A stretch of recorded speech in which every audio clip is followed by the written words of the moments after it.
Coba. Udah.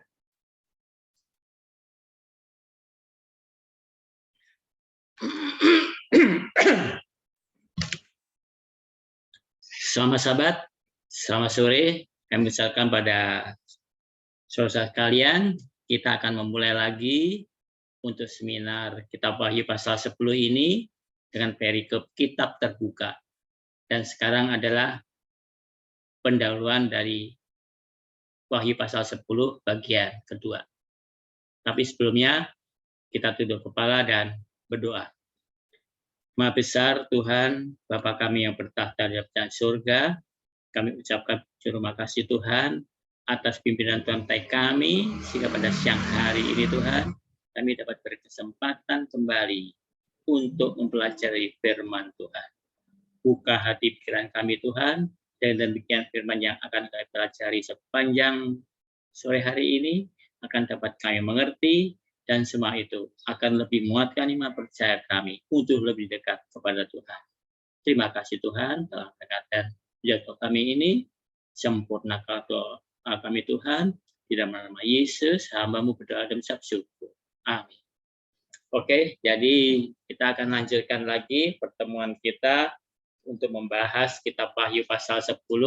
Sekarang kita membahas kitab Wahyu pasal 10 bagian kedua, tapi masih dalam pendahuluan kitab Wahyu.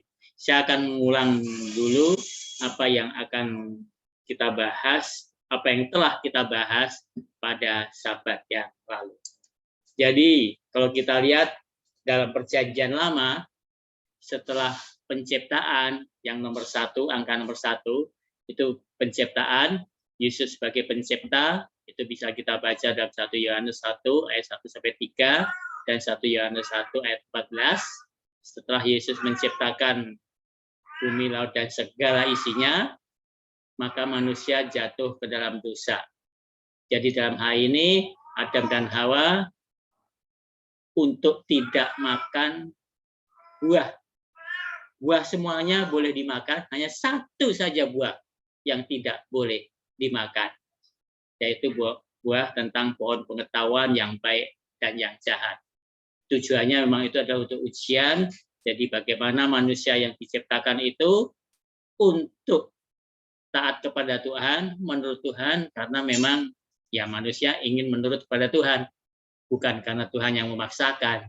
Sehingga ada ujian, yaitu tentang buah yang baik dan yang jahat. Semua boleh dimakan, semua buah boleh dimakan, hanya satu saja. Itulah yang diperintahkan oleh Tuhan. Ya kan? Itulah yang nomor 2. Sehingga setelah manusia jatuh ke dalam dosa, maka Yesus bertemu dengan mereka dan juga dengan ular itu. Disitulah Yesus sebagai pencipta akan datang ke dunia ini. Ini bisa kita baca di dalam Kejadian 3 ayat 15. Ya. Aku akan mengadakan permusuhan antara kamu dan perempuan ini, antara keturunanmu dan keturunan perempuan ini. Keturunan perempuan ini akan meremukkan kepalamu, dan kamu akan meremukkan tumitnya.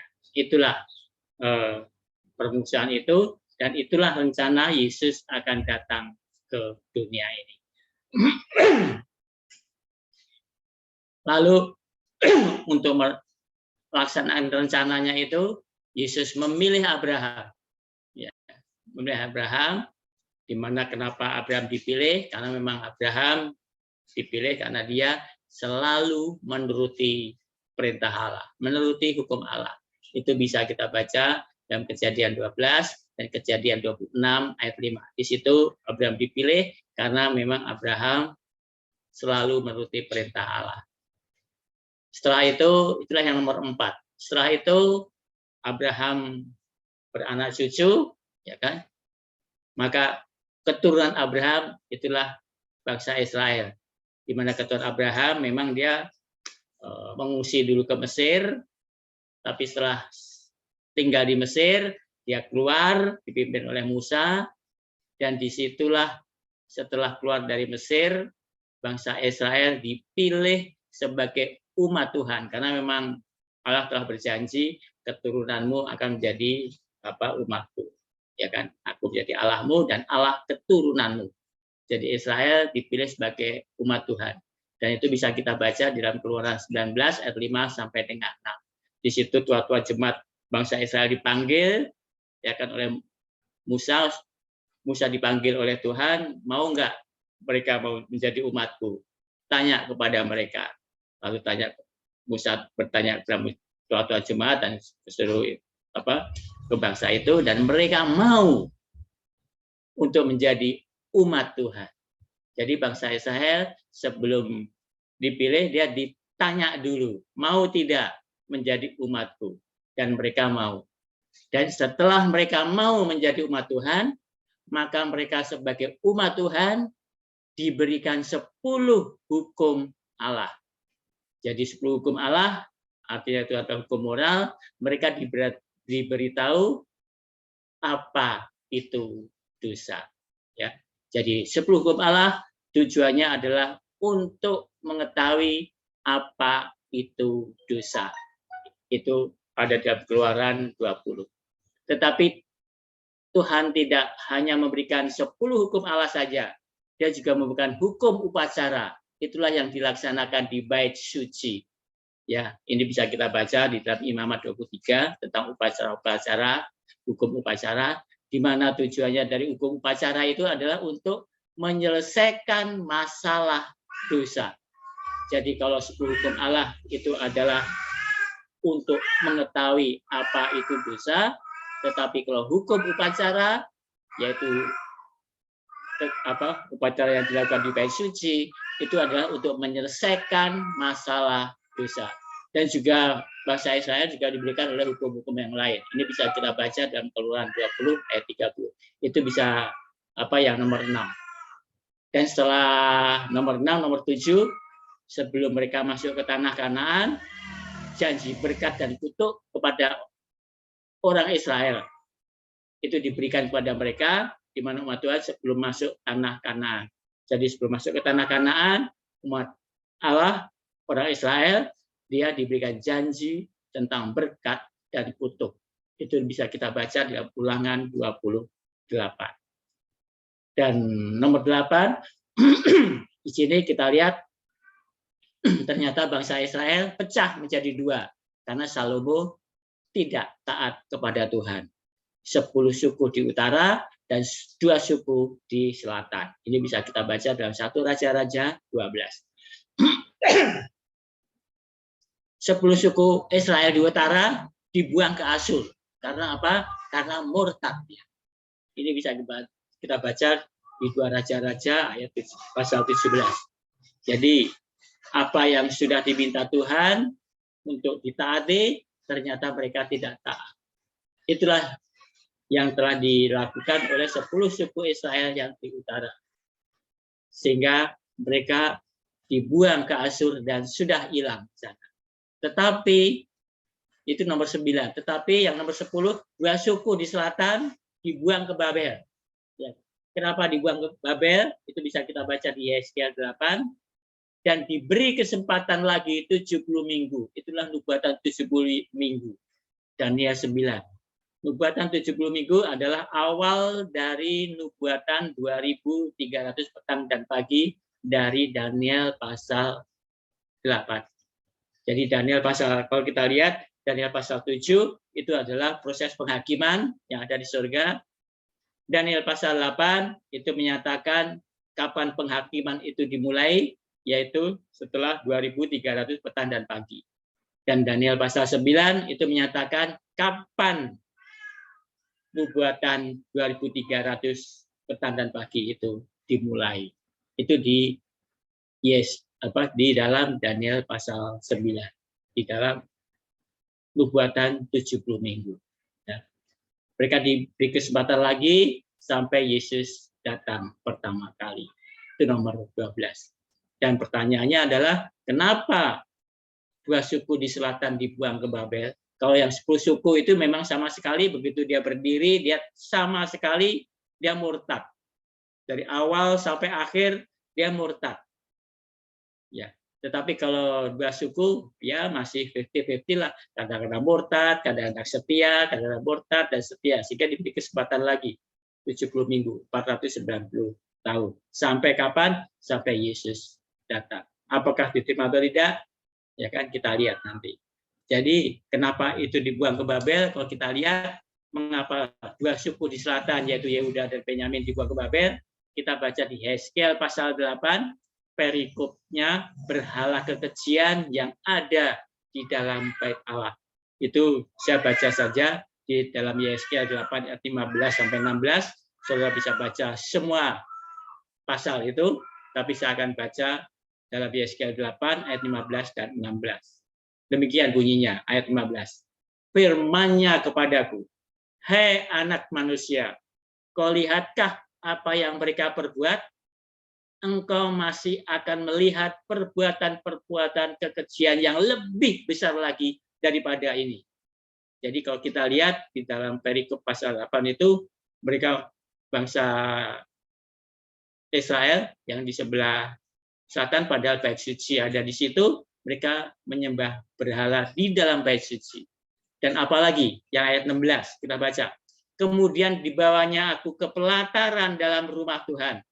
Sungguh dekat jalan masuk ke bait Tuhan, di antara balai bait suci dan mezbah ada kira-kira 25 orang laki-laki yang membelakangi bait Tuhan dan menghadap ke sebelah timur sambil sujud pada matahari di sebelah timur. Ya.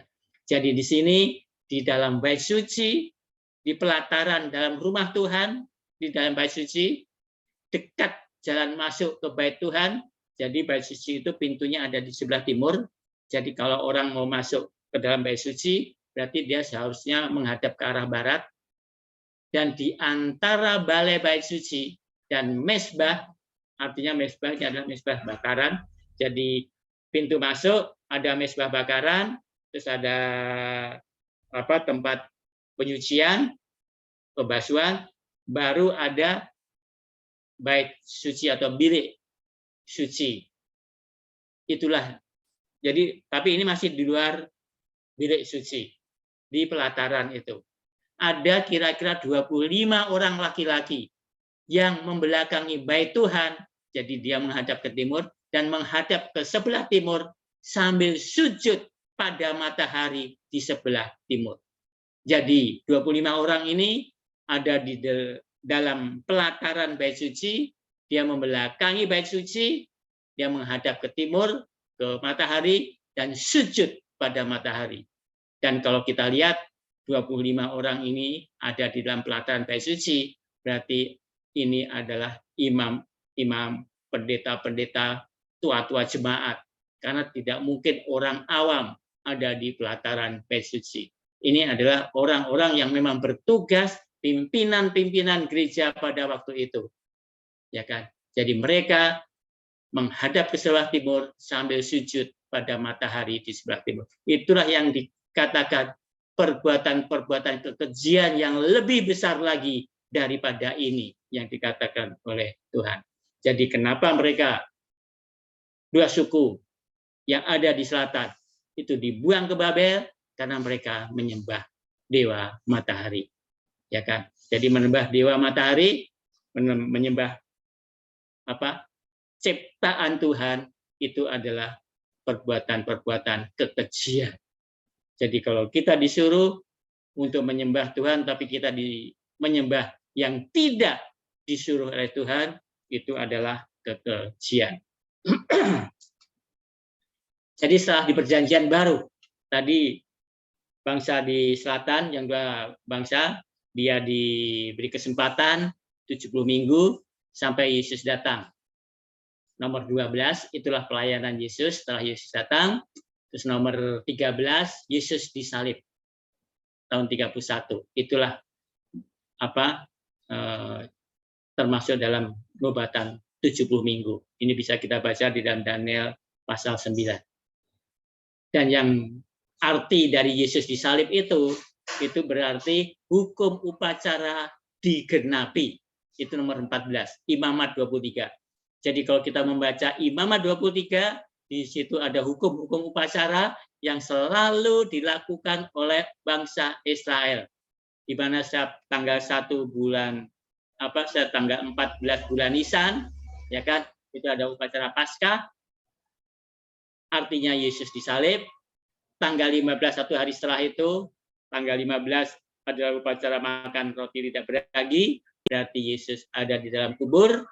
Dan tanggal 1 hari setelah Sabat itu, ya, itu ada upacara menunjukkan hasil yang pertama. Itu artinya Yesus bangkit.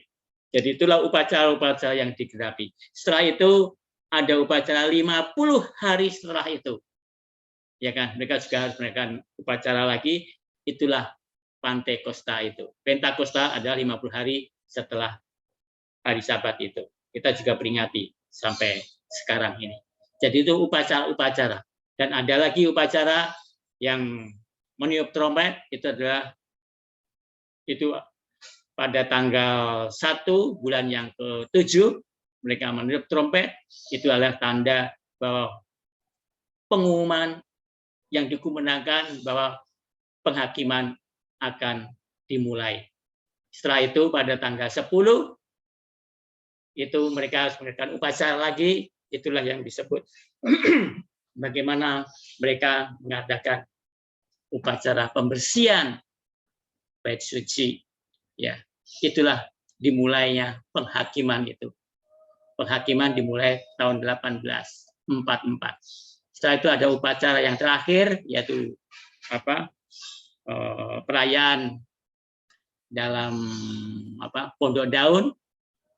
Itu mereka memperingati bahwa mereka sebelum masuk ke tanah Kanaan, mereka melakukan perjalanan menuju ke tanah Kanaan. Mereka diminta untuk memperingati dengan upacara Pondok Daun itu. Itu yang belum digenapi, karena itulah nanti bagaimana kita akan melakukan perjalanan bersama Yesus ke dalam kerajaan surga. Jadi itulah yang masih kita tunggu. Jadi setelah Yesus disalib, upacara digenapi, dan yang menyalibkan kita tahu orang-orang Yahudi, dan tahun 34 di sini orang Yahudi ditolak sebagai umat Tuhan.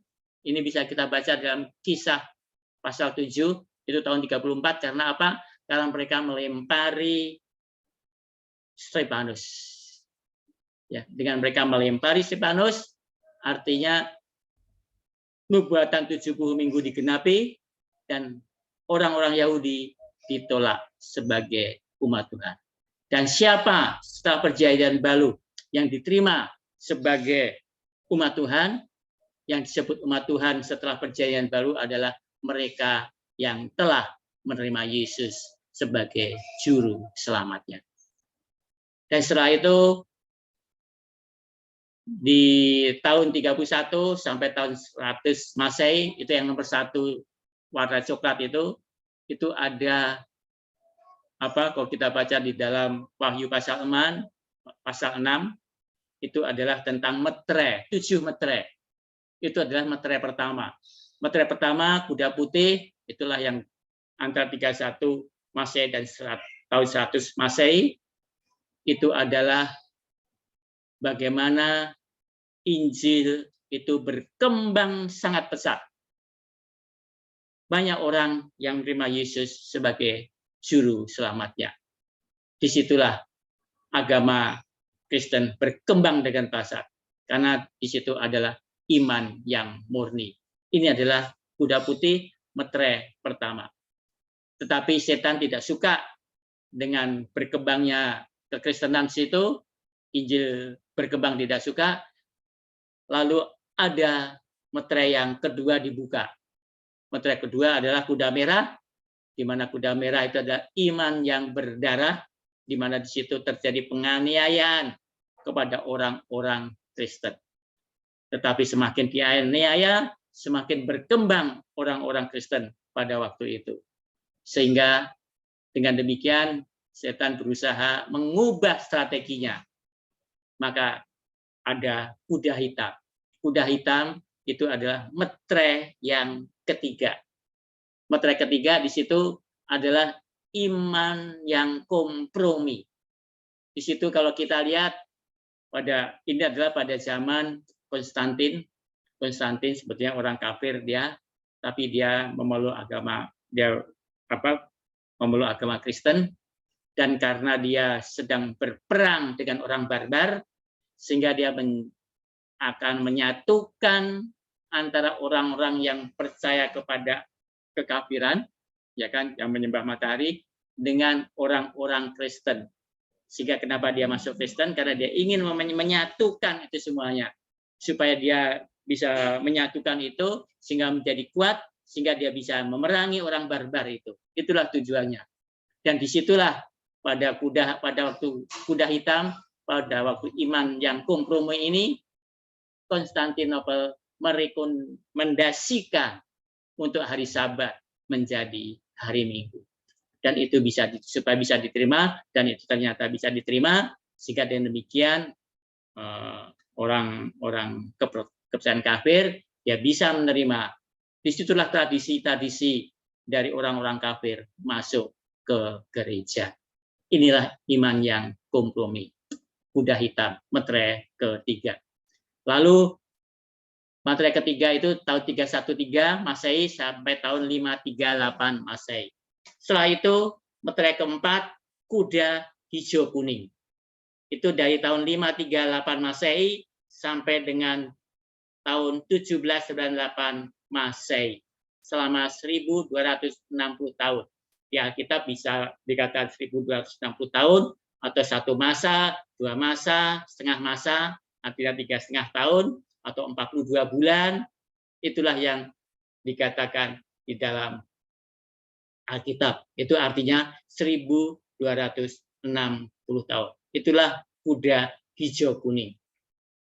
Apa artinya kuda hijau kuning? Di situ adalah iman yang mati. Di mana iman yang mati ini, orang-orang yang membaca Alkitab itu dilarang, tidak boleh oleh gereja pada waktu itu. Demikian juga hari Sabat dirubah menjadi hari Minggu. Ya. Itu kelanjutan dari kuda hitam. Jadi kuda hijau, kuning, itu gereja pada waktu itu dia berkuasa, sehingga orang-orang yang benar-benar dia mengikuti Alkitab, dia dianiaya. Alkitab tidak boleh dibaca. Dan perbaktian juga dirubah dari hari Sabat menjadi hari Minggu. Jadi dilanjutkan itu. Tetapi apakah dalam hal ini Tuhan diam saja dengan adanya iman yang mati? Apa yang dilakukan Tuhan? Tuhan membangkitkan orang-orang yang berani. Pertama adalah orang-orang Waldensia. Orang-orang Waldensia adalah orang yang setia, dia berpedoman hanya Alkitab dan Alkitab saja. Jadi kita hanya mempercayai Alkitab. Kita harus taat kepada Alkitab. Kita harus percaya kepada Alkitab, bukan percaya kepada tradisi-tradisi. Itulah moto dari Waldensia. Maka dikatakan di situ Alkitab dan Alkitab saja. Tetapi orang Waldensia memang dia tidak melanjutkan penyelidikannya Alkitab, hanya sampai di sini. Setelah itu ada John Huss. Dia menyatakan kita harus menurut kepada Tuhan, jangan menurut kepada manusia. Itulah yang dikatakan oleh John Huss. Karena dia melihat apa yang terjadi di gereja pada waktu itu. Jadi pelan-pelan ada orang-orang yang berani, yang dia mengungkapkan kebenaran sedikit demi sedikit. Setelah itu Martin Luther. Setelah dia mengadakan satu ritual, ya kan, bagaimana untuk supaya dosa diampuni, tapi dia merasa kok belum puas, sehingga dia membaca Alkitab, dan dia dapatkan bahwa memang keselamatan itu hanya karena kasih karunia dari Yesus Kristus. Ya. Jadi itulah kita lihat dari Waldensia, John Huss, Martin Luther, dia Tuhan mulai membuka sedikit demi sedikit kebenaran itu melalui orang-orang ini. Dilanjutkan lagi oleh John Calvin.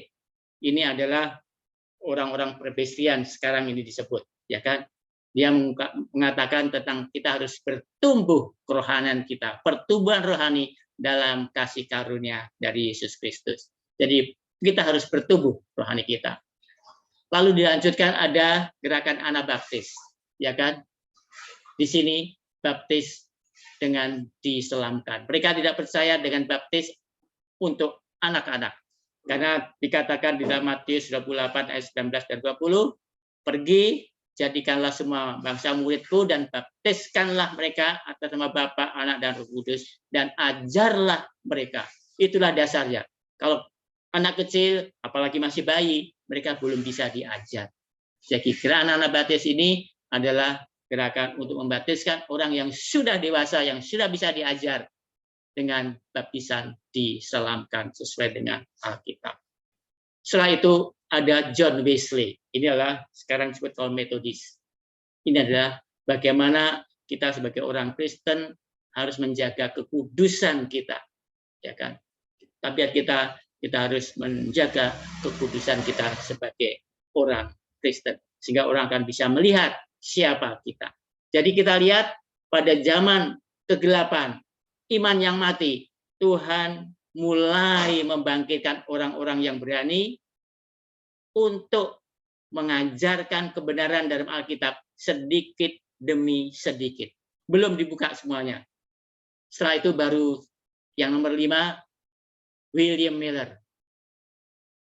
Dia mengabarkan tentang kedatangan Yesus yang kedua kali. Ini yang disebut Advent. Karena pada waktu itu tentang pekabaran dari Alkitab tentang kedatangan Yesus yang kedua kali tidak banyak dikumandangkan. Disinilah William Miller dia menyatakan seperti itu untuk Yesus segera datang, dan itulah yang disebut Advent itu.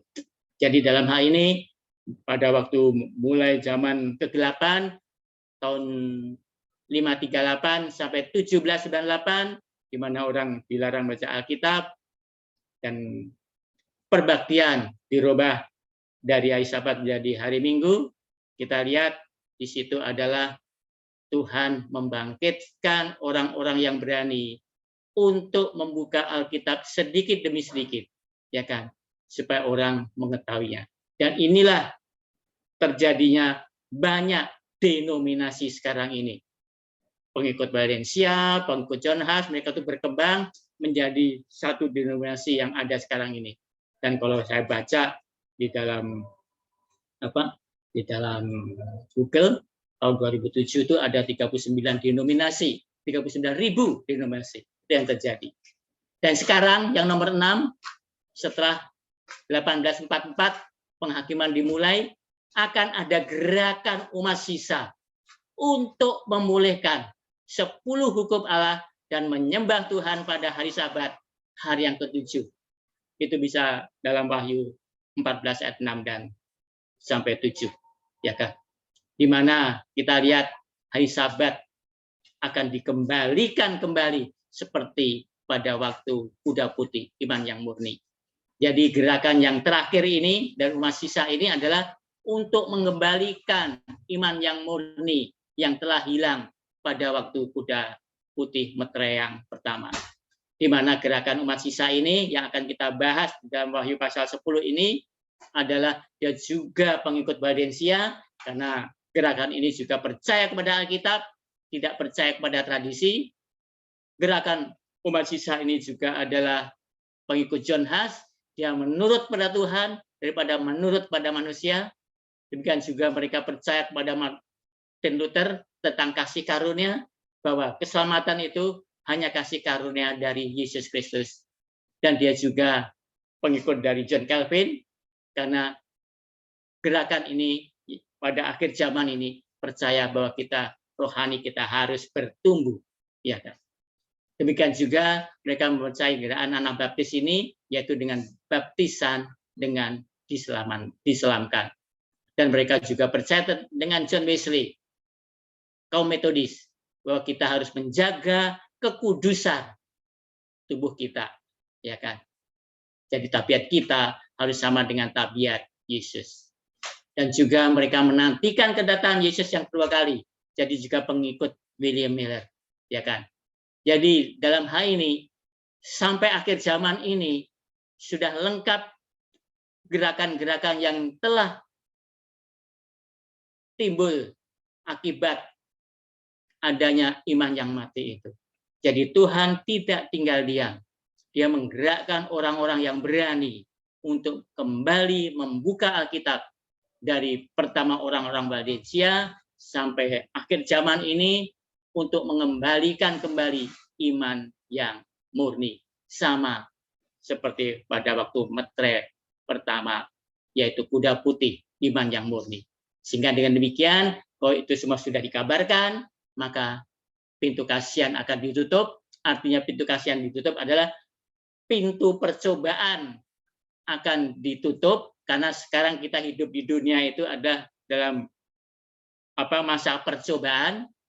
Sampai kapan? Sampai Tuhan Yesus menyelesaikan penghakiman yang dimulai 844 itu secara global, tetapi secara pribadi kapan masa percobaan kita selesai?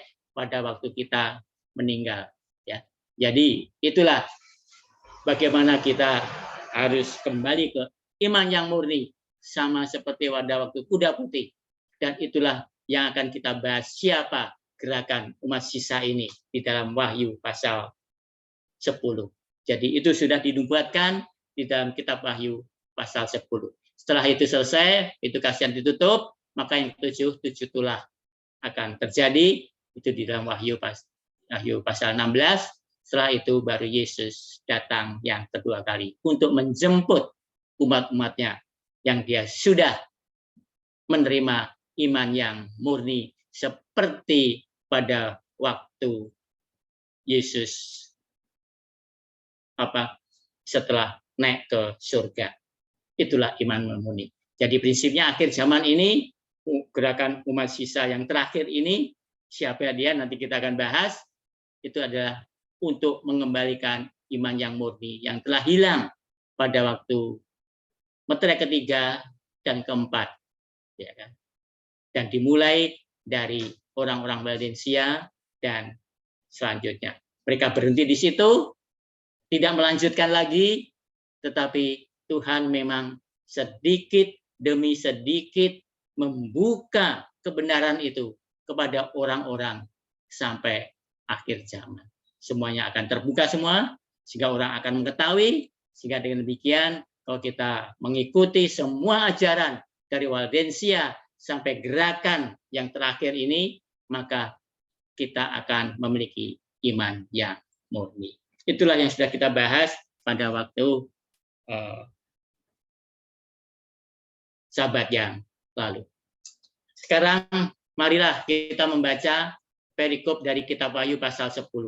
Dikatakan sebagai berikut, Wahyu 10 ayat 1 sampai 11. Kita akan baca. Wahyu 10 ayat 1. Dan aku melihat seorang malaikat lain yang kuat turun dari surga, berselubungkan awan dan pelangi ada di atas kepalanya, dan mukanya sama seperti matahari, dan kakinya bagaikan tiang api. Di sini ada gambaran seorang malaikat, bukan malaikat biasa, melainkan malaikat yang kuat, perkasa, atau mighty angel, yang turun dari surga. Jadi ayat ini menggambarkan keadaan fisiknya. Malaikat yang kuat ini diselubungi awan, dan pelangi ada di atas kepalanya. Mukanya sama seperti matahari, dan kakinya bagaikan tiang api. Ayat 2. Dalam tangannya ia memegang sebuah gulungan kitab kecil yang terbuka. Ia menginjakkan kaki kanannya di atas laut dan kaki kirinya di atas bumi. Dia memiliki sebuah buku kecil di tangannya yang sudah dibuka. Itulah yang dikatakan di dalam ayat 2. Dengan kata lain, sebelumnya buku itu tertutup, ya. Karena dia memiliki buku kecil di tangan yang sudah dibuka, artinya sebelumnya itu tertutup. Dapatkah kita memikirkan kitab apa saja di dalam Alkitab yang dulunya tertutup, dan setelah beberapa saat lamanya kitab itu akan terbuka? Kitab Daniel pasal 8 hingga pasal 12. Ini sudah kita bahas sebelumnya, ya. Jadi kitab Wahyu pasal 10 berhubungan dengan kitab Daniel pasal 8 hingga pasal 12. Kita sudah baca, kita sudah pelajari tentang Daniel 12 pasal 4, metrekan buku itu. Ya, jadi memang ada hubungannya antara Daniel pasal 8 hingga pasal 12 dengan kitab Wahyu pasal 10. Dikatakan selanjutnya, ia menginjakkan kaki kanannya di atas laut dan kaki kirinya di atas bumi. Jadi malaikat yang kuat ini menjejakkan kakinya, menjaga kaki kanannya di atas laut dan kaki kirinya di atas bumi. Semua ini hanyalah lambang. Ini bukanlah malaikat yang sesungguhnya turun dari surga. Dia menaruh satu kakinya di atas laut dan kaki yang lainnya di tanah. Ini semua adalah bahasa kiasan yang mengungkapkan suatu kenyataan dalam bentuk lambang. Ini sama seperti kedatangan Yesus kedua kali dalam kitab Wahyu pasal 19. Dikatakan dia datang untuk menginjak tempat pengirikan anggur. Ya, itu kalau dikatakan di dalam Wahyu pasal 19. Dari tempat pengirikan anggur mengalirlah darah yang mengotori kuda-kuda. Dan dari mulutnya keluar pedang. Memang Yesus akan datang, tetapi pedang di mulutnya hanyalah perlambang, hanyalah lambang saja. Tempat pengirian anggur juga adalah lambang. Dengan kata lain, peristiwa yang sesungguhnya dinyatakan dalam lambang. Dan memang peristiwa-peristiwa itu akan benar-benar terjadi. Tetapi lambang-lambang menjelaskan bagaimana peristiwa-peristiwa ini akan terjadi. Menginjak tempat pengiringan anggur berarti Yesus akan meluputkan umatnya dari orang-orang jahat yang akan membinasakan umat Allah. Pedang yang keluar dari mulutnya adalah firman-Nya. Dan kuda melambangkan kedatangan penakluk yang dahsyat.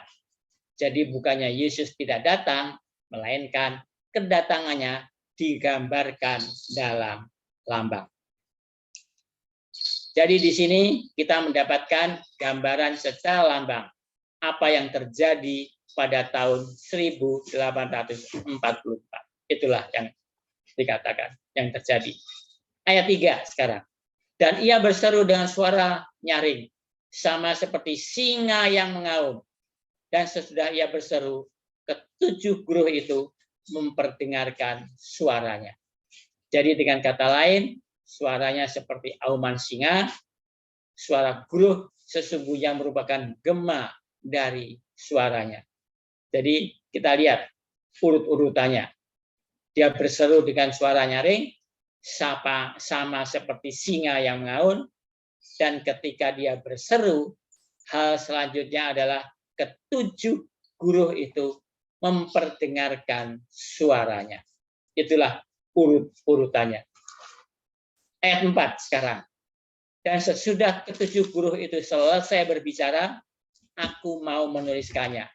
Tetapi aku mendengar suatu suara dari surga berkata, meteraikanlah apa yang dikatakan oleh ketujuh guruh itu, dan janganlah engkau menuliskannya. Jadi sesudah ketujuh guruh itu selesai berbicara, Rasul Yohanes mau menulisnya.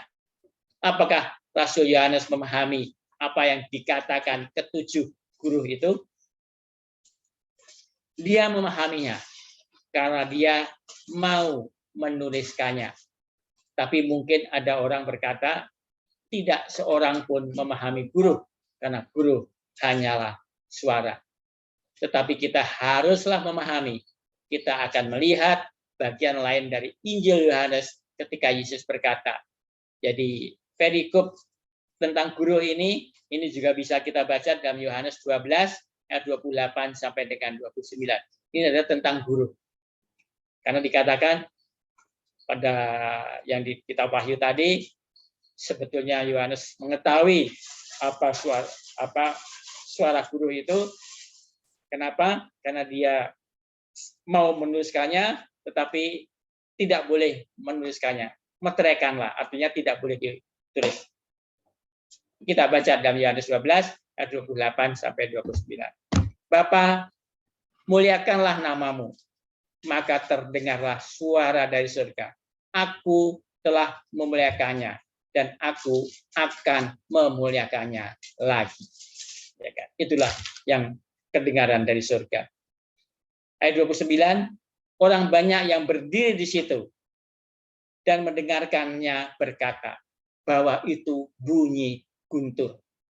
Ada pula yang berkata, seorang malaikat telah berbicara dengan dia. Itulah yang dikatakan orang-orang.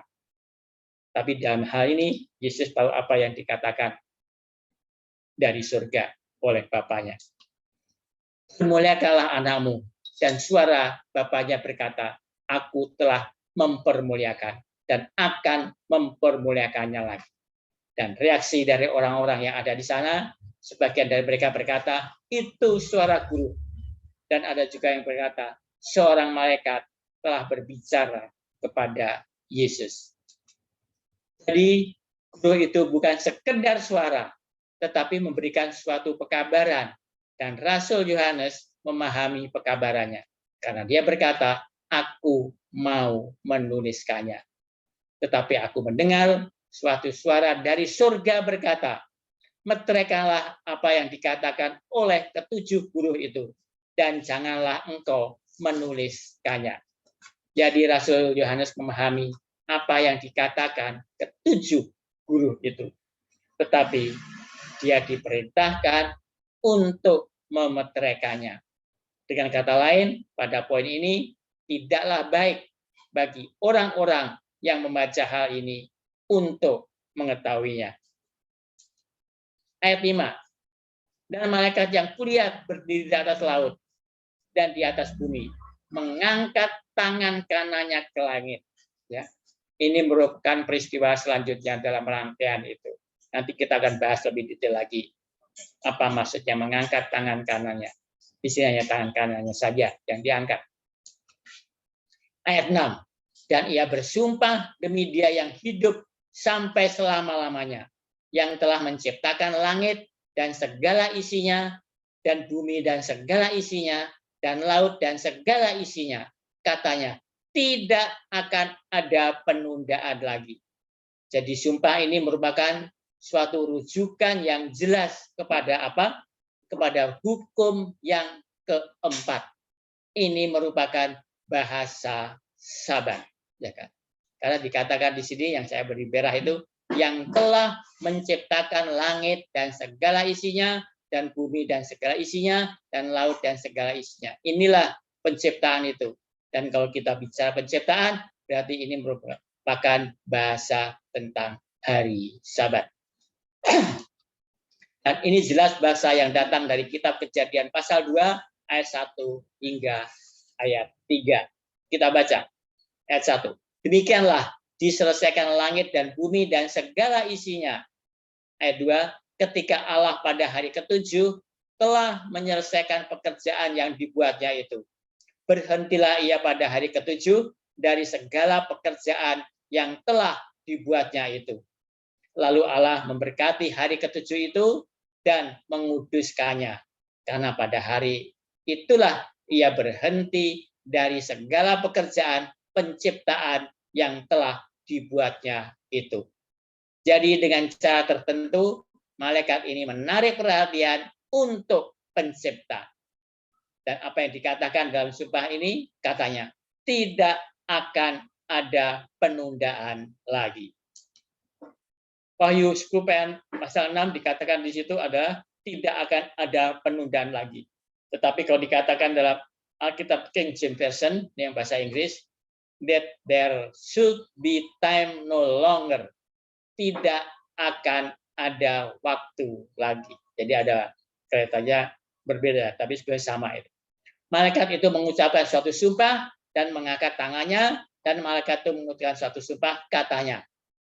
King James Version mengatakan tidak akan ada waktu lagi, tetapi Alkitab bahasa Indonesia mengatakan tidak akan ada penundaan lagi. Apa maksudnya ini? Nanti akan kita bahas.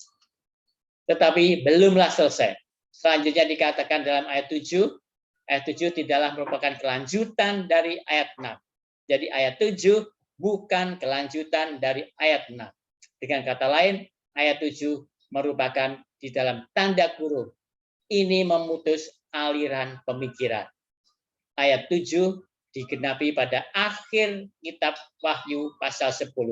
Dan ini merupakan catatan penjelasan. Ayat 7, kita baca. Tetapi pada waktu bunyi sangkakala dari malaikat yang ketujuh, yaitu apabila ia meniup sangkakalanya, maka akan genaplah keputusan rahasia Allah, seperti yang telah ia beritakan kepada hamba-hambanya, yaitu para nabi. Jadi ketika sangkakala yang ketujuh akan segera berbunyi, apakah yang akan segera berakhir? Keputusan rahasia Allah akan genaplah. Apa itu keputusan rahasia Allah atau rahasia Allah itu apa? Nanti akan kita bahas. Apa itu rahasia Allah? Dan ketika sangkakala itu berbunyi, apa yang terjadi? Yesus mengambil alih kerajaan di bawah sangkakala yang ketujuh. Ya. Jadi sangkakala ketujuh itu adalah Yesus datang yang kedua kali. Jadi kita harus tahu urut-urutannya tanpa penafsirannya, karena kita akan mempelajari semua ini secara terperinci. Ayat 8. Dan suara yang telah kudengar dari langit itu berkata pula kepadaku, katanya, pergilah, ambillah gulungan kitab yang terbuka di tangan malaikat yang berdiri di atas laut dan di atas bumi itu. Kita lihat urutannya, yaitu setelah memberitahu dia agar tidak menuliskan apa yang dikatakan oleh ke-70, katanya, pergilah, ambillah gulungan kitab kecil itu yang terbuka di tangan malaikat yang berdiri di atas laut dan di atas bumi itu. Jadi di sini kita lihat Yohanes diminta untuk mengambil gulungan kitab kecil itu yang terbuka di tangan malaikat tersebut. Ayat 9.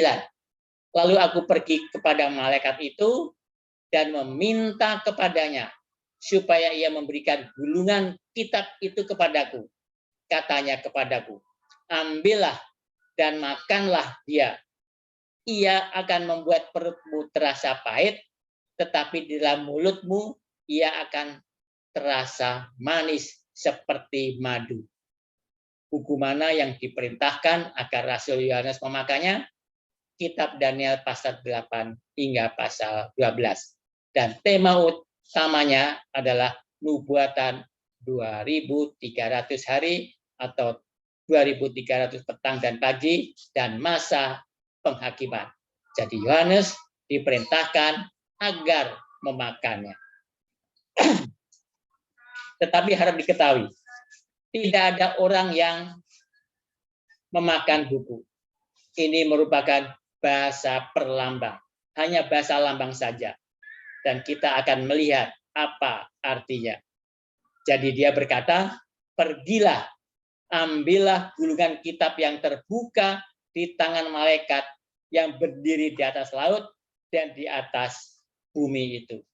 Lalu aku pergi kepada malaikat itu dan meminta kepadanya supaya ia memberikan gulungan kitab itu kepadaku. Sekarang terdapat suatu susunan yang menarik di sini. Nampaknya bukan susunan yang benar, karena dikatakan ambillah dan makanlah dia. Ia akan membuat perutmu terasa pahit, tetapi di dalam mulutmu ia akan terasa manis seperti madu. Apakah kita melihat ada sesuatu yang janggal di sini? Apakah perut kita akan pahit sebelum kita memakannya di dalam mulut kita? Tidak. Jadi kalau masuk ke dalam mulut, maka harus juga masuk ke dalam perut. Tetapi di sini dikatakan, ia akan membuat perutmu pahit, tetapi di dalam mulutmu akan terasa manis. Mengapa susunannya dibalik? Ada satu alasan yang nanti akan kita bahas. Kita harus teliti itu. Karena setiap perincian di dalam Alkitab adalah penting. Jadi dikatakan, ambillah dan makanlah dia. ia akan membuat perutmu terasa pahit, tetapi di dalam mulutmu ia akan terasa manis seperti madu. Sekarang susunannya yang benar. Kita baca ayat 10. Lalu aku mengambil kitab itu dari tangan malaikat itu dan memakannya. Di dalam mulutku ia terasa manis seperti madu, tetapi sesudah aku memakannya, perutku menjadi pahit rasanya. Sekarang kita berada dalam susunan yang benar ketika Rasul Yohanes memakannya. Kalau tadi dikatakan perutnya dulu yang pahit, baru mulutnya yang manis, tapi di sini di ayat 10, mulutku terasa manis dan perutku menjadi pahit rasanya. Sekarang ayat 11. Maka ia berkata kepadaku, ini malaikat yang sama, the angel tadi, malaikat yang kuat tadi. Engkau harus bernubuat lagi kepada banyak bangsa dan kaum dan bahasa dan raja. Itulah yang dikatakan, harus bernubuat lagi. Kemudian kitab Wahyu pasal 11 ayat 1. Jadi kitab Wahyu pasal 11 ayat 1 sebetulnya masuk ke dalam kitab Wahyu pasal 10. Jadi kitab Wahyu pasal 11 ayat 1 menjadi bagian dari kitab Wahyu pasal 10.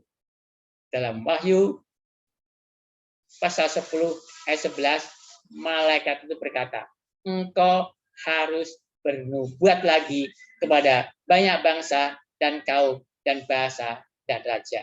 Kemudian dalam kitab Wahyu pasal 11 ayat 1 dikatakan di situ, kemudian diberikanlah kepadaku sebatang bulu seperti tongkat pengukur rupanya, dengan kata-kata yang berikut, bangunlah dan ukurlah bait suci Allah dan mezbah dan mereka yang beribadah di dalamnya.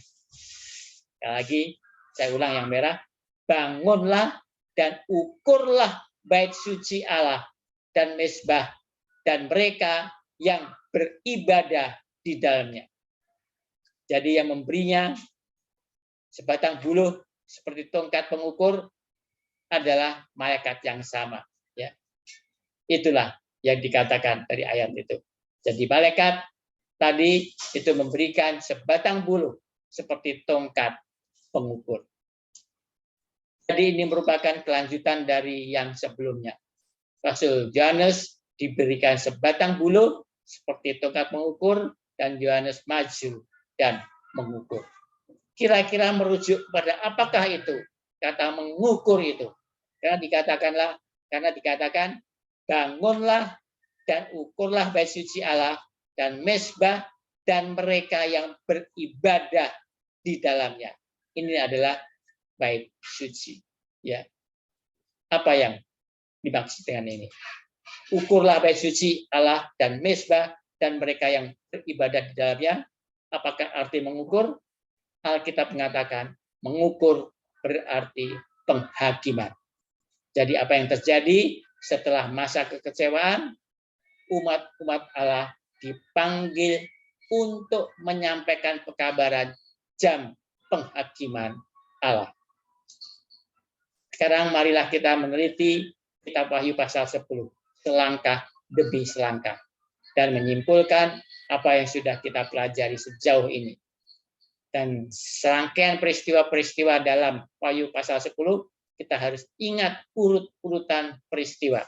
Karena peristiwa-peristiwa ini dengan sangat tepat digenapi dalam pergerakan yang membawa kepada peristiwa tahun 1844. Perhatikan urut-urutan peristiwanya.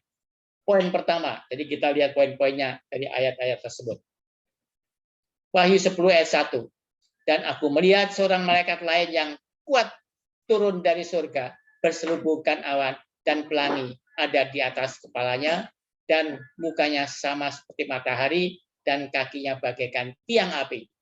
Jadi malaikat turun dari surga ke bumi, kemudian ciri-ciri fisik malaikat digambarkan, malaikat yang kuat, dalam King James Version dikatakan mighty angel, malaikat yang gagah perkasa artinya.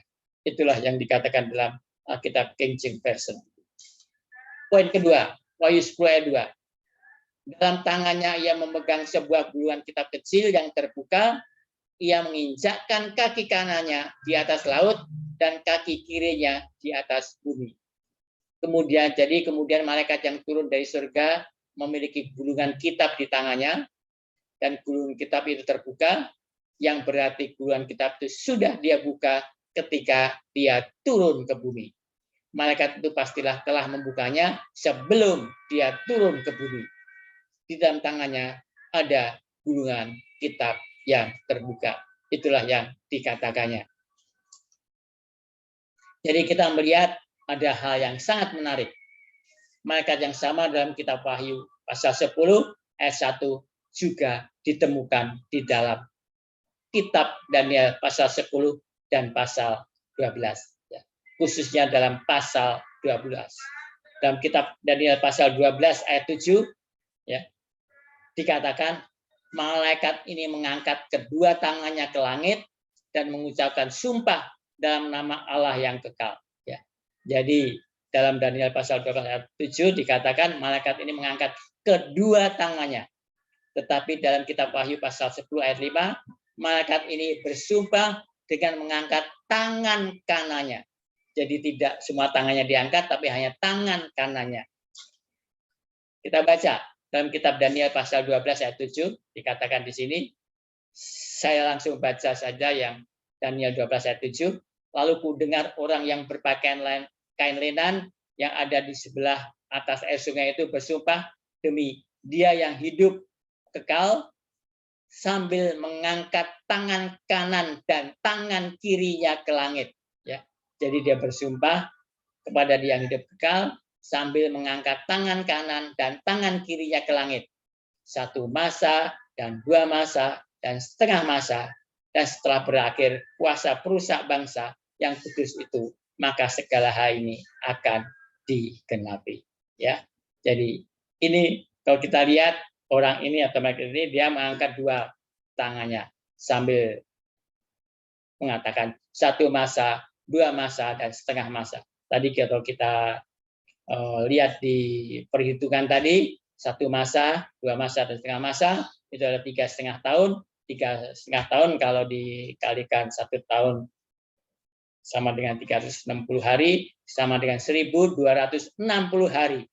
Itulah berkuasanya yang tadi meterai keempat tadi, iman yang mati tadi, yaitu dari tahun 538 Masehi sampai dengan tahun 1798 Masehi, selama 1.260 tahun. Dikatakan di sini adalah 1 masa, 2 masa, 3 masa. Ini adalah bahasa lambang, itu sama dengan 3,5 tahun, sama dengan 1.260 hari, sama dengan 1.260 tahun. Dalam kitab Wahyu pasal 10 ayat 5 hingga 6 dikatakan, dan malaikat yang kulihat berdiri di atas laut dan di atas bumi mengangkat tangan kanannya ke langit. Jadi dia mengangkat tangan kanannya ke langit.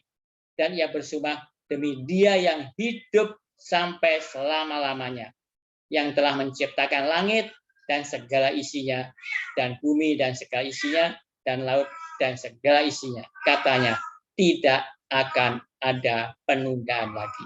Di mana kalau di dalam Alkitab King James Version dikatakan, that there should be time no longer. Tidak akan ada waktu lagi. Jadi dalam kitab Daniel 12 ayat 7, malaikat tersebut bersumpah sambil mengangkat kedua tangannya, tetapi dalam kitab Wahyu pasal 10 ayat 5 sampai 6 dikatakan bahwa malaikat itu hanya mengangkat 1 tangan saja. Mengapa? Karena dalam kitab Wahyu pasal 10 malaikat itu memiliki buku kecil di tangan kirinya. Kita lihat rincian detail adalah sangat penting. Di Daniel 12 ayat 7 mengangkat 2 tangannya, tetapi di kitab Wahyu 10 ayat 5 dan 6 dia hanya mengangkat 1 tangan saja, ya kan? Karena yang 1 tangan dia memegang kitab kecil.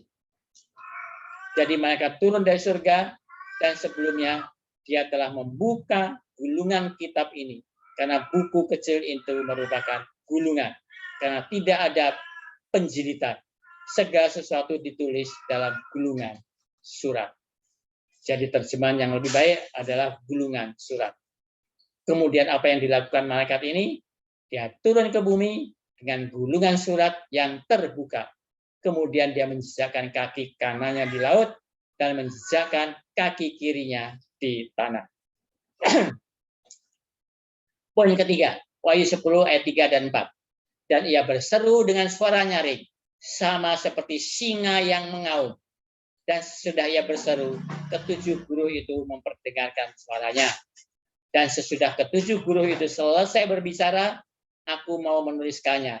Tetapi aku mendengar suatu suara dari surga berkata, meteraikanlah apa yang dikatakan oleh ketujuh guru itu, dan janganlah engkau menuliskannya.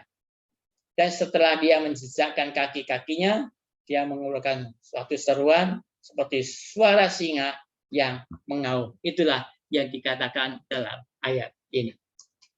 Dan seruan seperti singa yang mengaum itu membuat tujuh guru membunyikan suaranya.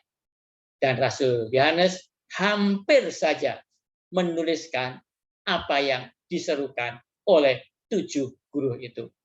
Ini berarti dia memahami apa yang dikatakan tujuh guru itu. Dan Rasul Yohanes diperintahkan untuk memeteraikan pekabaran itu. Tidaklah baik bagi orang-orang untuk mengetahuinya apa yang diserukan oleh tujuh guru itu pada poin ini dalam sejarah. Karena ini membawa kita ke dalam masa itu dalam sejarah. Poin keempat, Wahyu 10 ayat 5 dan 6. Dan malaikat yang kulihat berdiri di atas laut dan di atas bumi, mengangkat tangan kanannya ke langit. Dan ia bersumpah demi dia yang hidup sampai selama-lamanya, yang telah menciptakan langit dan segala isinya, dan bumi dan segala isinya, dan laut dan segala isinya. Katanya, tidak akan ada penundaan lagi. Jadi dikatakan di sini, kemudian malaikat itu mengangkat tangannya, tangan kanannya, karena tangan kanan dipakai jika kita bersumpah ke langit. Dan malaikat itu mengucapkan suatu sumpah, dan sumpah itu memakai nama Allah yang kekal, pencipta, dan bahasanya datang dari hukum yang keempat, dan pasti juga dari kitab Kejadian pasal 2, yaitu hukum hari Sabat. Dan dia bersumpah di Alkitab King James Version dikatakan tidak akan ada waktu lagi, dan di Alkitab bahasa Indonesia dikatakan tidak akan ada penundaan lagi. Jadi waktu sudah berakhir. Jadi kita akan membahas tentang kata waktu atau penundaan tersebut. Ini bukanlah berbicara tentang akhir dunia, ini adalah jenis waktu yang berbeda. Dengan kata waktu, apakah menghubungkan kita dengan nubuatan 2300 hari atau 2300 pekan dan pagi, maka bait suci itu pun akan disucikan. Apakah ada kemungkinannya bahwa kita berhubungan dengan waktu itu? Yang dikatakan tidak ada waktu lagi, karena waktu itu sudah berakhir, nanti kita akan membuktikannya. Poin kelima, Wahyu 10 ayat 8 sampai dengan 9.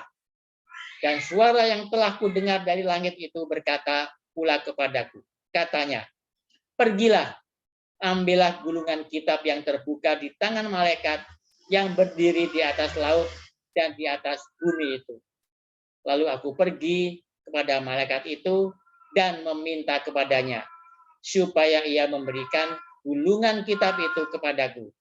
Katanya kepadaku, ambillah dan makanlah dia. Ia akan membuat perutmu terasa pahit, tetapi di dalam mulutmu ia akan terasa manis seperti madu. Jadi setelah pengucapan sumpah, kemudian Yohanes menerima buku itu, dan Yohanes diperintahkan untuk memakan buku itu. Ini akan pahit di dalam perutnya, tetapi akan manis di dalam mulutnya. Poin ke-6, Wahyu 10 ayat 10. Lalu aku mengambil kitab itu dari tangan malaikat itu dan memakannya di dalam mulutku. Ia terasa manis seperti madu, dan sesudah aku memakannya perutku menjadi pahit rasanya. Jadi Rasul Yohanes mendatangi malaikat itu dan berkata, berikan buku itu, dan Rasul Yohanes memakan buku itu. Terasa manis di mulutnya, tetapi terasa pahit di perutnya. Jadi ini merupakan pekabaran manis ketika dia memakannya, tetapi akan menjadi pahit sesudahnya. Dan ini merupakan pekabaran tentang jam penghakiman, karena merupakan tema utama dari kitab itu. Pekabaran tentang penghakiman akan menjadi pengalaman manis pada mulanya, tetapi kemudian akan menjadi pahit. Apakah kita menangkap gambaran yang menarik di sini? Kemudian dia disuruh untuk kembali bernubuat. Poin ke-7, Wahyu 10 ayat 11. Maka ia berkata kepadaku, engkau harus bernubuat lagi kepada banyak bangsa dan kaum dan bahasa dan raja. Jadi di sini dikatakan engkau harus bernubuat lagi. Artinya kita harus melakukan kembali hal yang sudah pernah kita kerjakan sebelumnya. Jadi ketika Rasul Yohanes diberitahu agar kembali bernubuat, ini pastilah harus kembali bernubuat sama seperti yang pertama kali. Jadi akan ada terang lebih lanjut setelah kekecewaan yang pahit ini, di mana pekabaran yang sama harus dikabarkan dengan pemahaman yang lebih baik. Maka Rasul Yohanes disuruh kembali bernubuat. Poin ke-8. Lalu dia disuruh mengukur bait suci, mezbah, dan orang-orang yang beribadah di dalamnya. Pengukuran bait suci dan orang-orang yang beribadah di dalamnya akan terjadi. Wahyu 11 ayat 1. Kemudian diberikanlah kepadaku sebatang buluh seperti tongkat pengukur rupanya, dengan kata-kata yang berikut, bangunlah dan ukurlah bait suci Allah dan mezbah dan mereka yang beribadah di dalamnya. Poin ke-9, kita kembali ke ayat 7. Ini berbicara tentang genaplah keputusan rahasia Allah ketika sangkakala yang ke-7 akan berbunyi.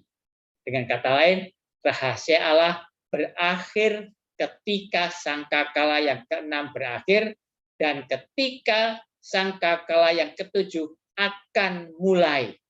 Jadi belum mulai, tetapi akan mulai. Tetapi sangkakala ke-6 sudah berakhir, dan ketika sangkakala yang ke-7 akan mulai, maka di situ keputusan rahasia Allah akan selesai.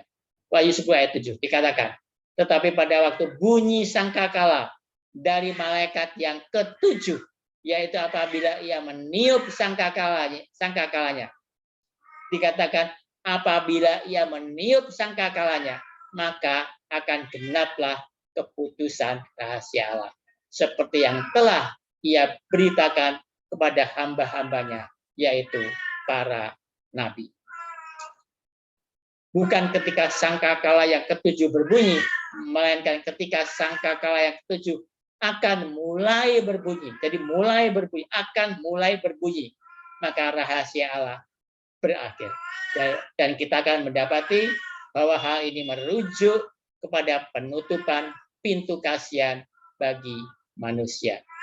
Kemudian sangkakala yang ke-7 berbunyi, ini merupakan peristiwa selanjutnya dalam urut-urutan.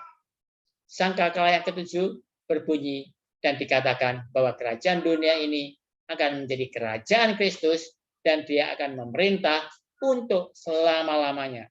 Jadi kita melihat rangkaian kronologis dari peristiwa ini.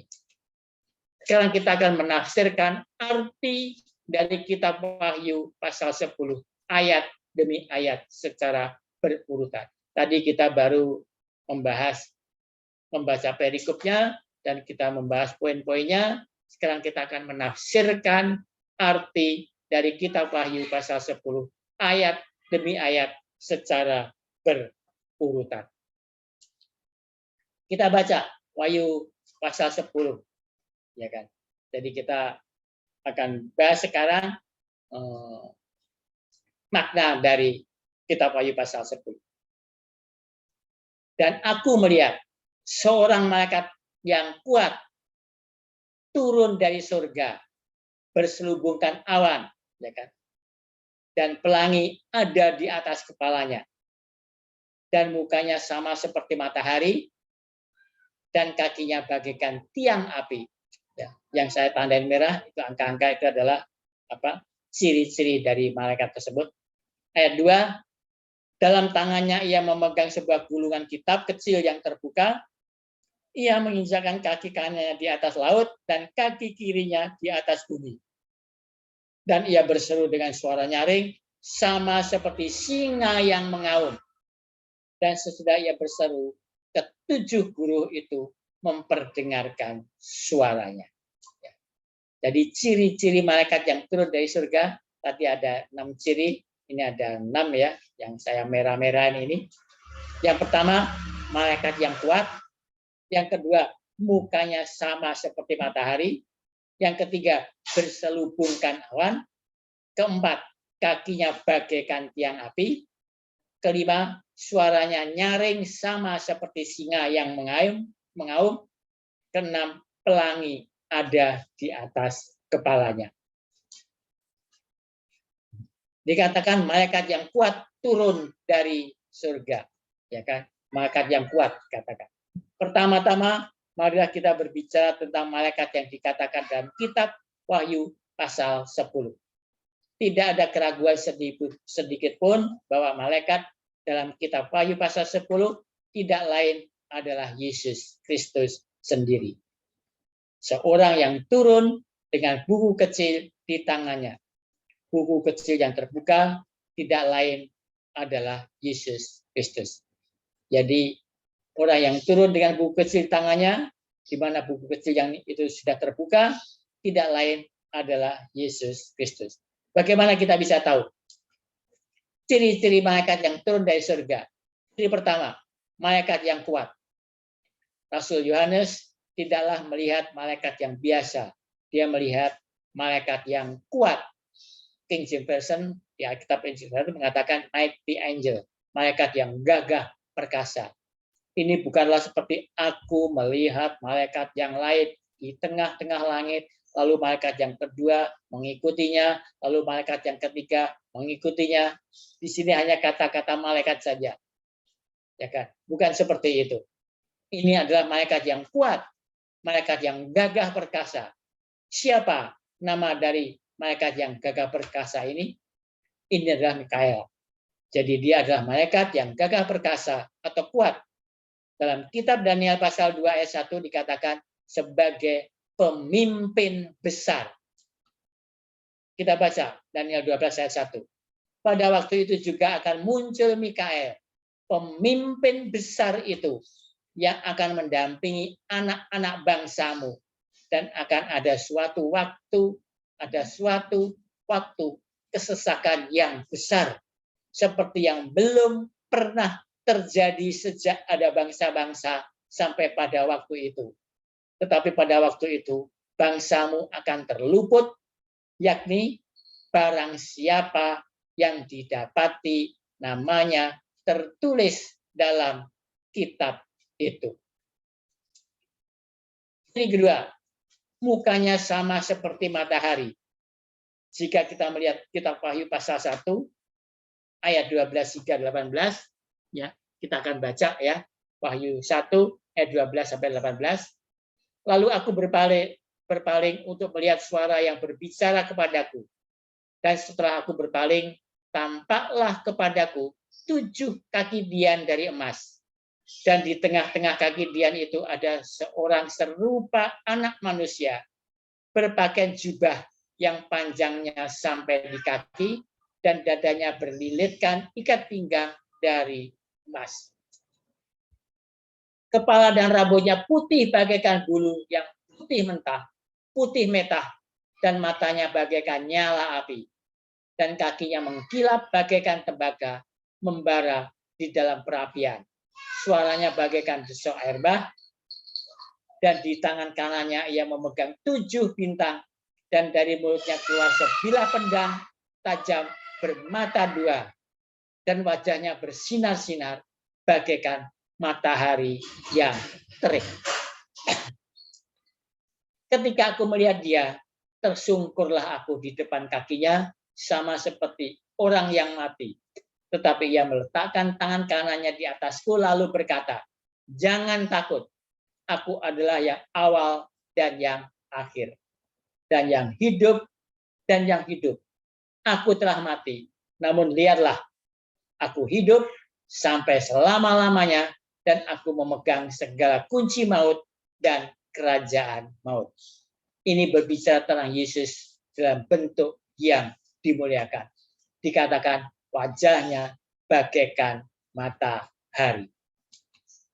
Ini ketiga, kita melihat dia dikelilingi oleh awan, berselubungkan awan. Siapa di dalam Alkitab yang dikelilingi awan? Yesus yang selalu dikelilingi awan. Kita baca dalam Kisah 1 ayat 9. Sesudah ia mengatakan demikian, terangkatlah ia disaksikan oleh mereka, dan awan menutupnya dari pandangan mereka. Ini keempat, kakinya bagaikan tiang api.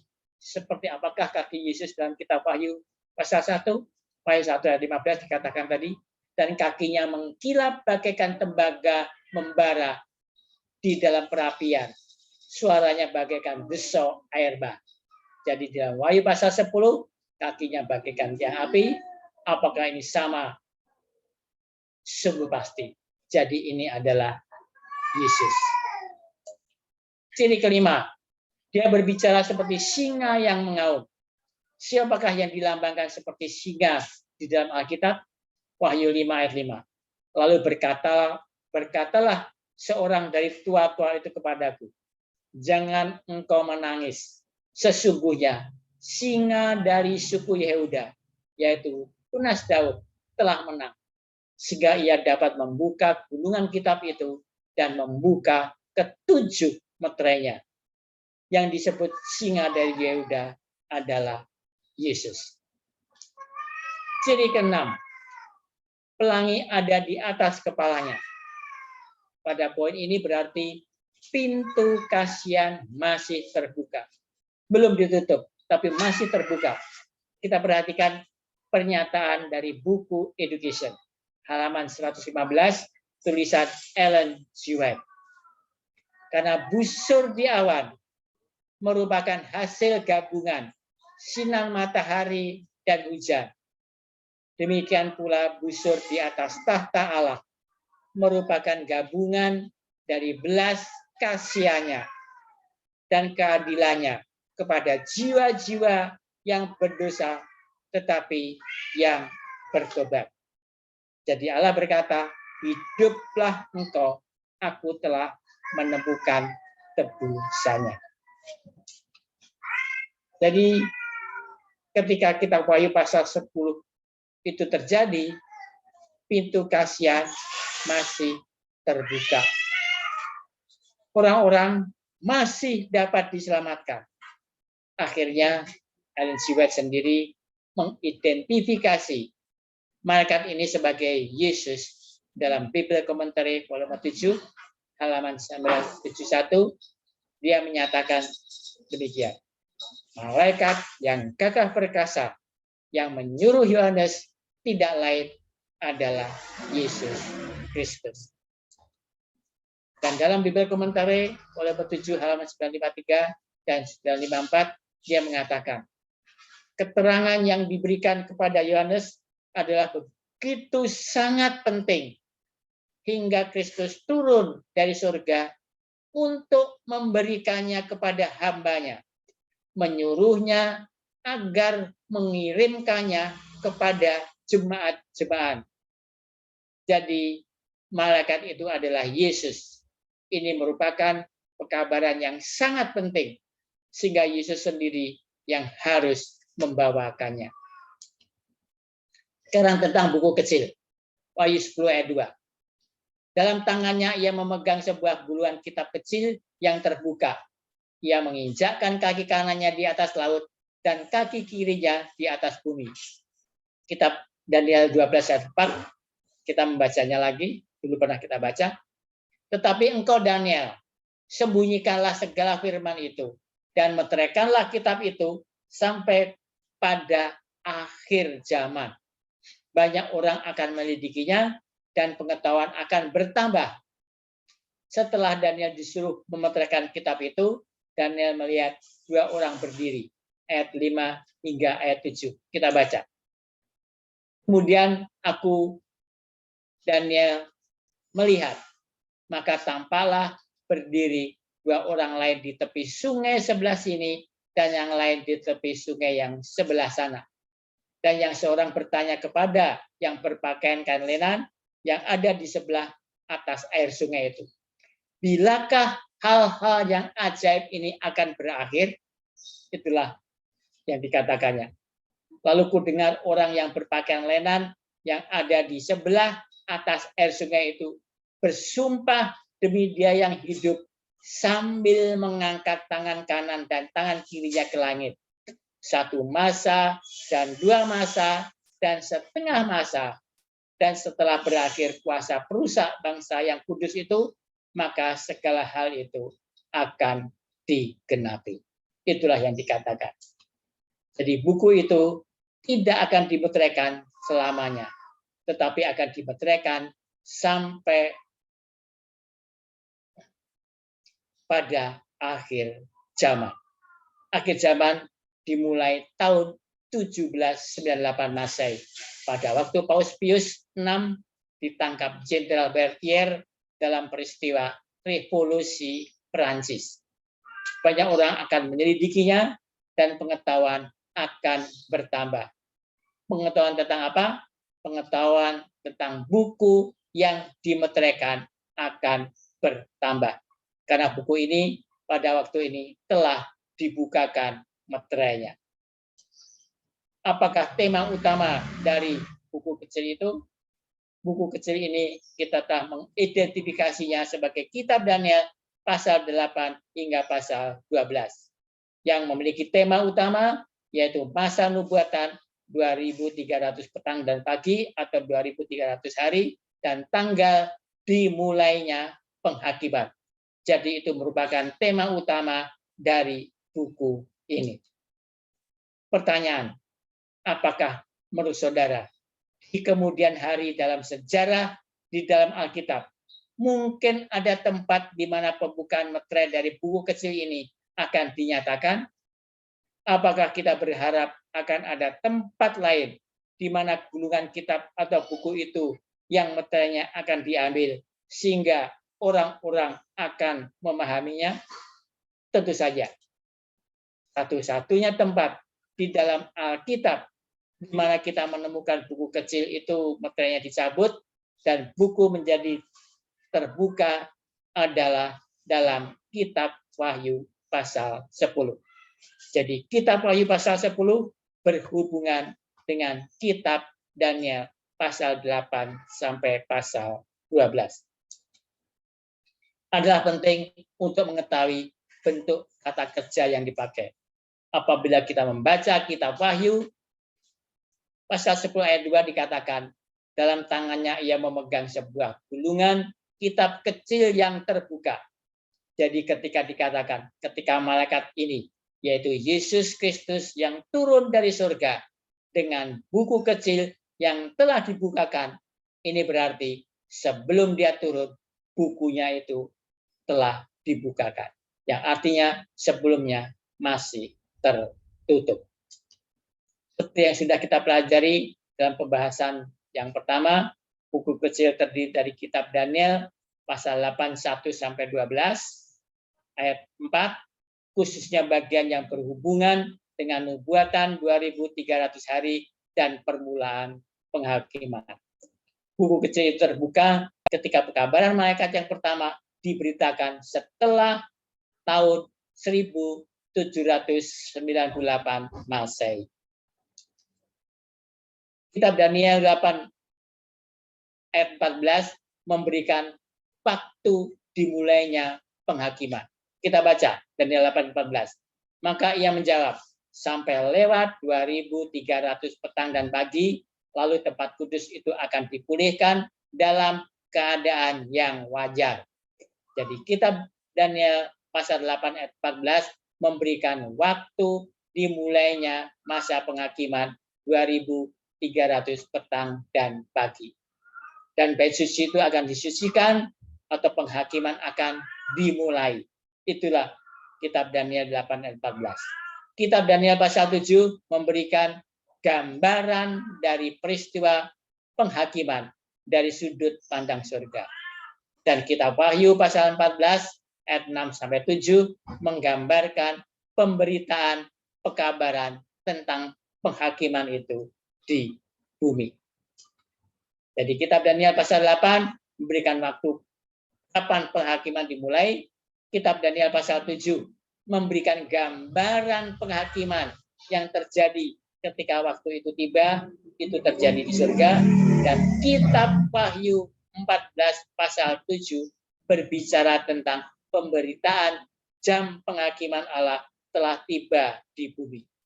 Jadi kita harus menghubungkan kitab Daniel 8 ayat 14 dengan kitab Daniel pasal 7 dan dengan kitab Wahyu 14 ayat 6 sampai dengan 7.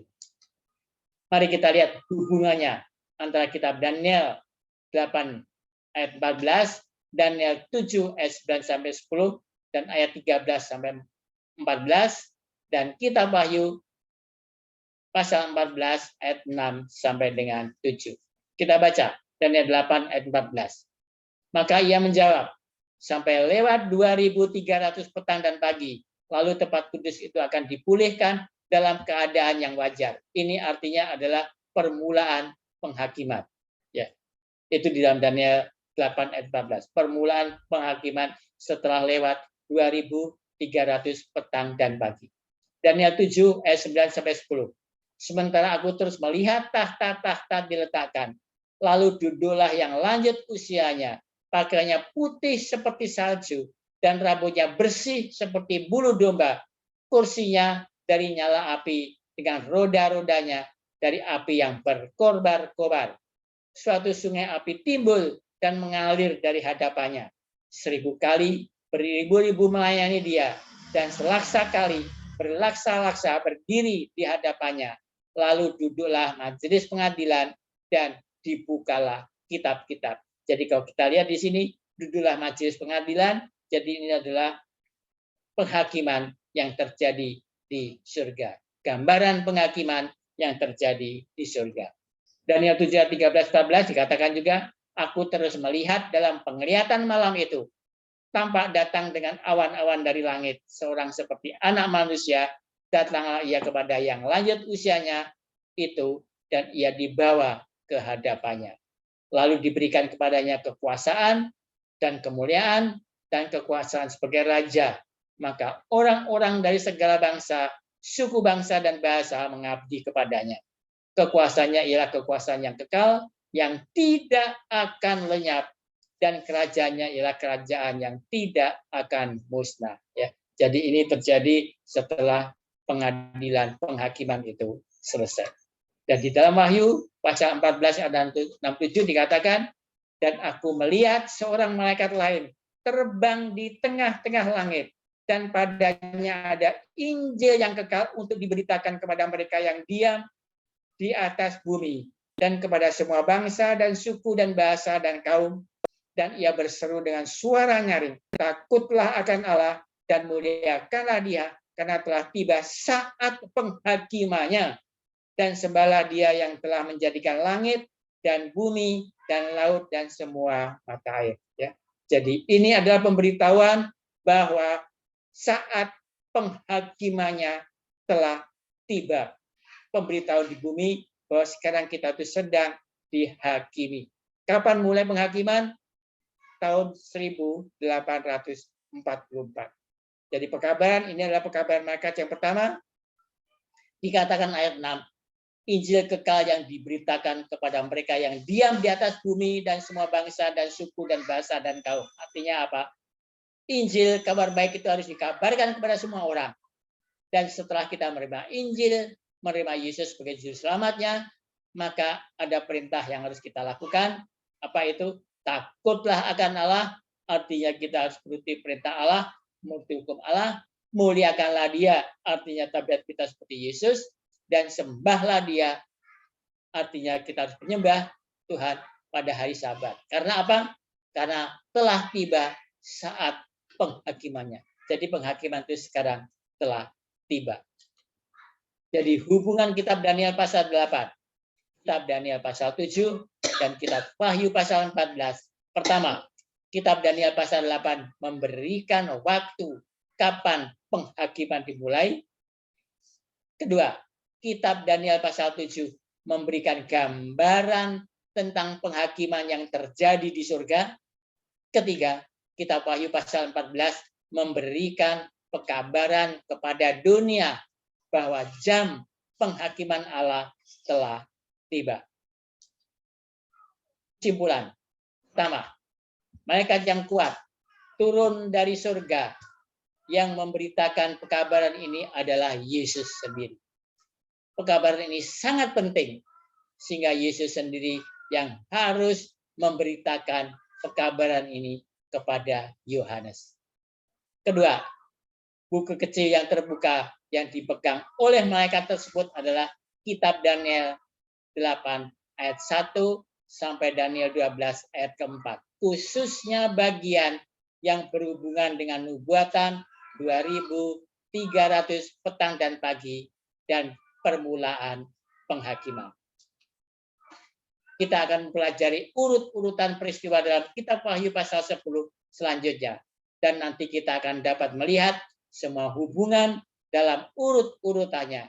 Bagaimana digenapi secara tepat dalam aliran sejarah dari pergerakan Advent yang membawa kepada tahun 1844 Masehi. Ini adalah rantai peristiwa nubuatan di mana kitab Wahyu pasal 10 sangkaka ke-6 itu adalah mengumpulkan orang-orang di pihak Tuhan. Itu dimulai dari tahun 1844 dan akan berakhir sampai dengan pintu Kasiat ditutup. Itulah kitab Wahyu pasal 10 itu. Sahabat, berikutnya kita akan membahas tentang rantai peristiwa nubuatan. Kita akan ketemu lagi sahabat depan. Amin. Mari kita berdoa. Maha besar Tuhan, Bapa kami yang bertahta di dalam kerajaan surga, kami ucapkan terima kasih Tuhan telah menyertai kami sehingga pada Sabat sore Tuhan kami dapat mempelajari firman-Mu. Kiranya firman yang kami pelajari akan dapat kami mengerti dan semua itu akan mempersiapkan kami semua Tuhan untuk kedatangan Yesus yang kedua kali. Dan demikian Tuhan, kami semua akan bisa mempersiapkan menjelang kedatangan Yesus yang kedua kali. Terima kasih Tuhan telah mendengar dan jatuh kami ini. Sempurnakanlah kami Tuhan. Di dalam nama Yesus, hamba-Mu berdoa dan mengucap syukur. Amin.